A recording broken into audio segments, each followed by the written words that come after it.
football is a golf ball no matter how you put it. That is the squarest joke I've seen so far in this calendar.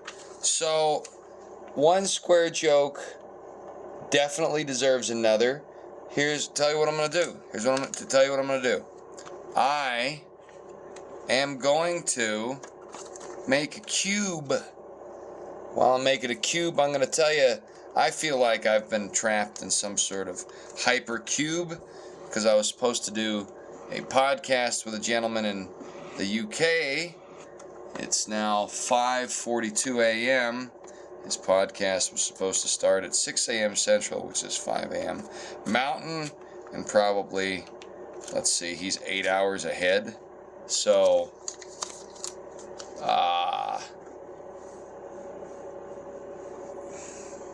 1 p.m.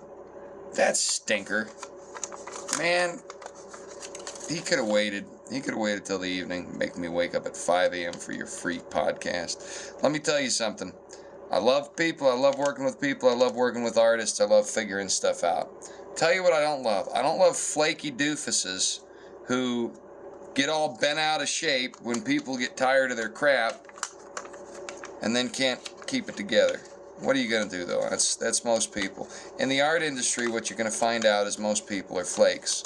Because most people are flakes in the art industry and they got their heads in the clouds, they're really easy to control.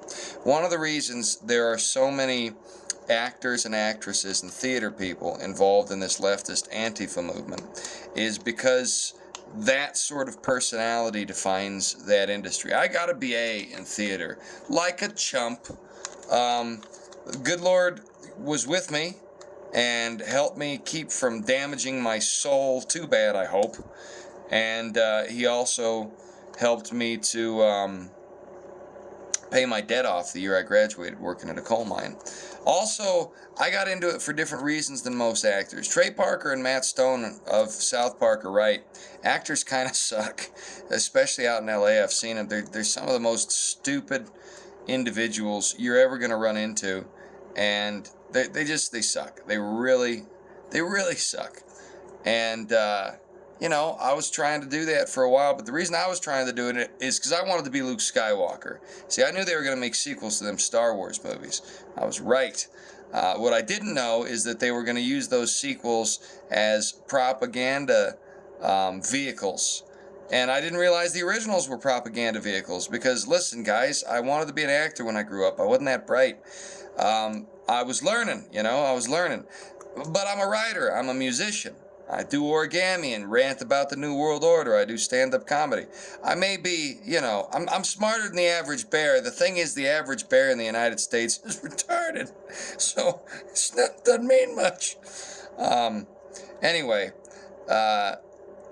John Le Carre talked about it. He spoke about in his book, The Little Drummer Girl, actors and actresses are ideal for surveillance work because they're empty vessels looking to be fulfilled by a role who have trouble identifying who they are. They have identity issues.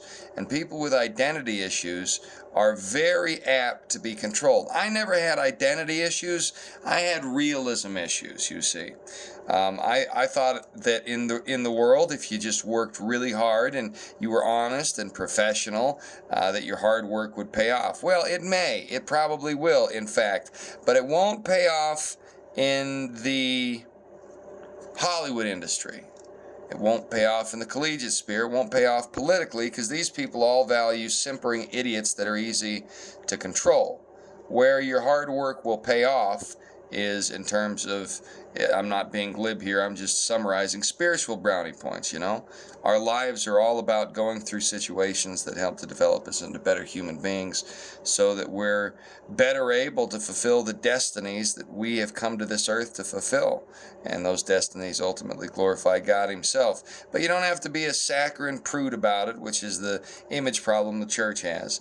And you don't have to be some activist doofus about it, which is the real problem that the leftists have.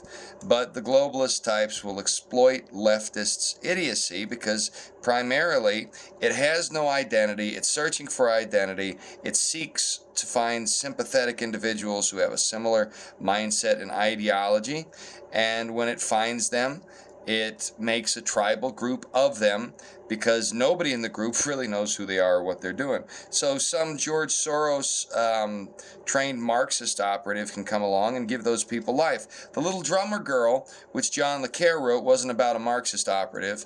It was about the Palestinian issue, but it really is all the same issue. It's a battle of good versus evil. So this is your balloon, and then you gotta, the final step here, you have to blow into it. So let's see if I can do this right.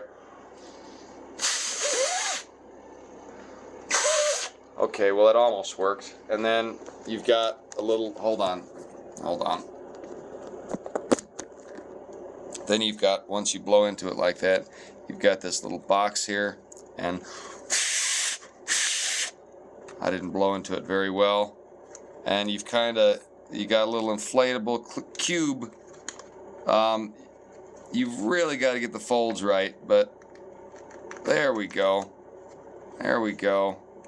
Little inflatable cube, blue cube, just like the leftists, the blue Borg of the leftists, carried in by their own lusts and lack of identity to be a consolidated group of collective individuals running about a certain mission, taking over mankind